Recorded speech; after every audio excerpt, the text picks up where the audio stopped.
Buenas tardes, mi nombre es Torres Herrera Marix Ixel y estaremos exponiendo acerca de los métodos de análisis hidrológicos del tema estudios hidráulicos hidrológicos en puentes. Estaremos guiados con el manual en el cual contiene procedimientos comúnmente empleados para los análisis hidrológicos a los que se refiere la norma N.PRI.CAR.1.06.004 de análisis hidrológicos para determinar los gastos que se utilizarán en el diseño hidráulico del puente, de acuerdo con los periodos de retorno que se establezcan conforme a lo indicado a la cláusula D de esa norma, para la elaboración del estudio hidráulico hidrológico para puentes que se realice la Secretaría con recursos propios o mediante un contratista de servicios. También hablaremos sobre los análisis hidrológicos para determinar los gastos que se han de utilizarse en el diseño hidráulico del puente, de acuerdo con los periodos de retorno que se establezcan. El ingeniero o contratista de servicios deben realizar los análisis hidrológicos que corresponden según el tipo y confiabilidad de la información disponible, pudiendo aplicar los métodos que se describen en este manual, tomando en cuenta las limitaciones que de cada uno se señalan en la norma N.PRI.CAR.1.06.004 de análisis hidrológicos. Estaremos hablando acerca de los métodos empíricos. Los métodos empíricos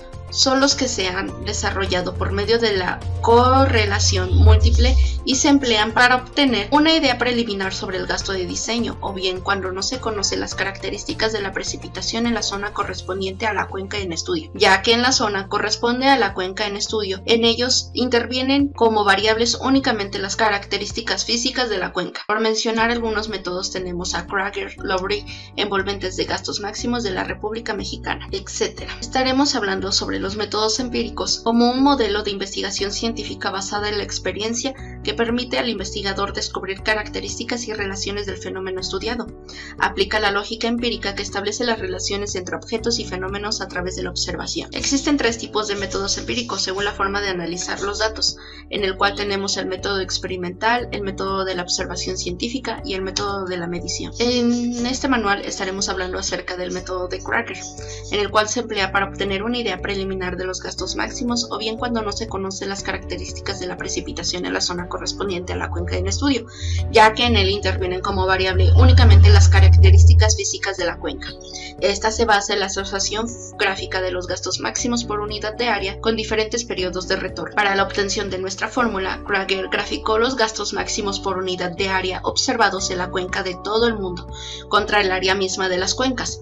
Después trazó una curva fuera envolvente de todos los puntos graficados. Obtuvo la ecuación correspondiente a la cual se indica a continuación. Para calcular el gasto máximo corresponde a un periodo de retorno que se procede como siguiente. El área de la cuenca en kilómetros cuadrados se entra a la gráfica correspondiente a la región hidrológica donde se localice una cuenca de estudio, hasta cortar verticalmente la figura que corresponde al periodo de retorno, establecido a través desde el punto de la línea horizontal que permite determinar el gasto unitario, por el cual con el gasto unitario obtenido se describe una fracción anterior a la área de la cuenca determinada, como se indica en la fracción del manual de MPRI.CAR.1.06.003 de procesamientos de información, en el cual se calcula el gasto máximo con el periodo de retorno considerando nuestra siguiente ecuación. De la misma forma se calculan los gastos máximos para cada uno de los periodos de retorno establecidos de acuerdo a lo indicado a la cláusula D de análisis hidrológicos. Esos gastos se asientan en un papel semi-logarítmico elaborado en una gráfica de gastos máximos periodo de retorno según el método de Krager, como lo mostrará la figura 1 en el natural, que corresponde a los gastos, y las abscisas en escalas logarítmicas a los periodos de retorno. Aquí está mostrada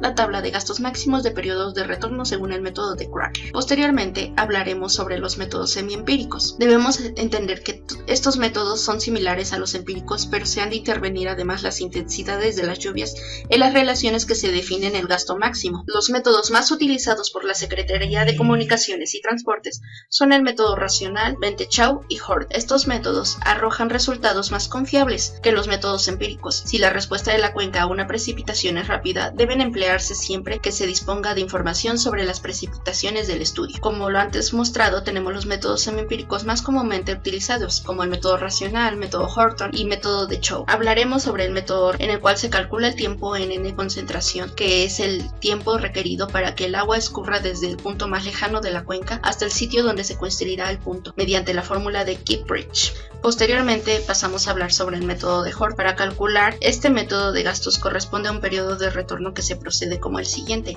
a la tabla de este manual, que se determina como el coeficiente de retardo de acuerdo con las características de la superficie de la cuenca. Si existen varias zonas de características de superficie diferentes, a cada una de ellas se determina su coeficiente de retardo, así como su área, y se obtiene un coeficiente de retardo en toda la cuenca de la aplicación, aplicando la siguiente fórmula. Procesando la información, se determina la longitud equivalente del cauce, como se muestra en la figura del manual 2. Una gráfica para obtener la longitud equivalente. Con la longitud equivalente del cauce L se obtiene la duración de la tormenta, que se corresponde a la intensidad de la lluvia, y se procede con el gasto máximo, denominada la duración crítica en minutos, como se muestra en nuestra figura 3. Con la duración crítica en minutos o transformada a horas, según se requiera, se entra verticalmente a las curvas de intensidad de duración de periodo de retorno, obtenidas como se indica en la fracción de punto 1 del manual de procesamientos de información, hasta la curva correspondiente del periodo de retorno establecido, y se determina horizontalmente la intensidad de la lluvia en milímetros por hora y se transforma a centímetros por hora, en la cual estaremos viendo el ejemplo de la tabla de las curvas de intensidades de duración de periodo de retornos obstruidas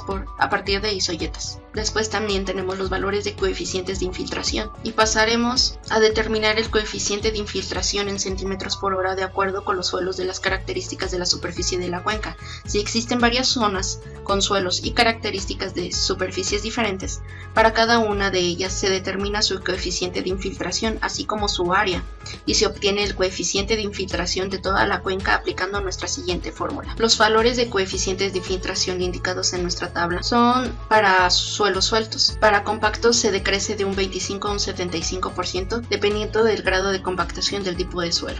En efecto de la vegetación, generalmente reduce la capacidad de las infiltraciones de los suelos, y para las superficies pavimentadas se considera un coeficiente de infiltración nulo, aunque se sabe que la infiltración es variable, ya que depende de otros tipos de factores de la estructura y la humedad del suelo, la cobertura vegetal, la humedad y la temperatura del ambiente. Se supone, para fines de cálculos, que es constante durante la tormenta considerada. Posteriormente se calcula la intensidad de la lluvia en n exceso, asociada con la duración crítica, para la siguiente fórmula. Después se calcula el gasto unitario de la cuenca por hectárea para el periodo de retorno establecido mediante la ecuación definida por Horton y la ayuda de la figura del manual. Con el gasto unitario obtenido, que se describe en el inciso anterior, y el área de la cuenca determinada como se indica en la fracción C1 del manual MPRI.car.1.6.003 de procesamiento de información, y convertida a hectáreas, se calcula el gasto máximo para el periodo de retorno considerando la siguiente fórmula. De la misma forma se calculan los gastos máximos. Posteriormente estaremos explicando el método de Chow. Para calcular con este método el gasto máximo corresponde a un periodo de retorno.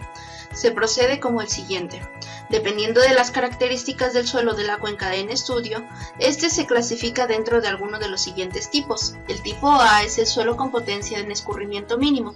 El tipo B es el suelo con infiltración media inferior al tipo A. El tipo C son suelos con filtración media inferior al tipo B.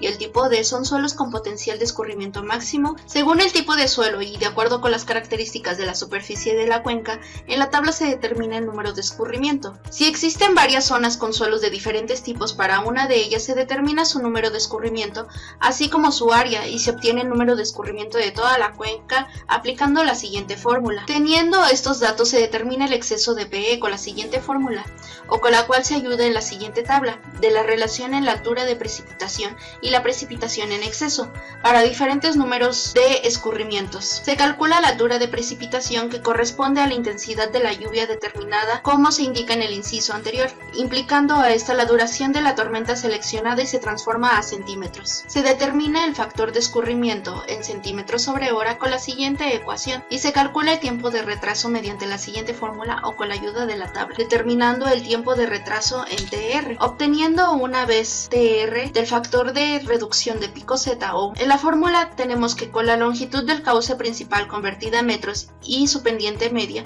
expresa en %, determinada según se indica la fracción del manual en procesamiento de información. Se calcula el tiempo de retraso mediante la fórmula o con la ayuda de la figura del manual. El gasto se producirá en precipitación con la duración de la tormenta seleccionada para el periodo de retorno establecido y se calcula con la siguiente fórmula. Para cuencas con áreas mayores a 250 kilómetros cuyas corrientes no estén aforadas, es necesario comparar el gasto máximo que se obtenga a este método para un determinado periodo de retorno y con el que se calcule la cuenca del estudio, a partir de que se determine mediante el método estadístico para otra cuenca cercana aforada dentro de la misma región hidrológica, para el mismo periodo de retorno con la siguiente fórmula. Posteriormente terminamos a hablar con los métodos del método estadístico. En el método estadístico se implica cuando se disponen de gastos máximos anuales medios en las estaciones hidrométricas instaladas en la corriente en estudio o en corrientes vecinas, en las características fisiográficas semejantes. Son métodos de gran utilidad en sitios en los que se cuenta con un buen registro de los gastos ocurridos, que se basa en suponer que los gastos máximos anuales aforados en una cuenca son una muestra aleatoria de la población de gastos máximos.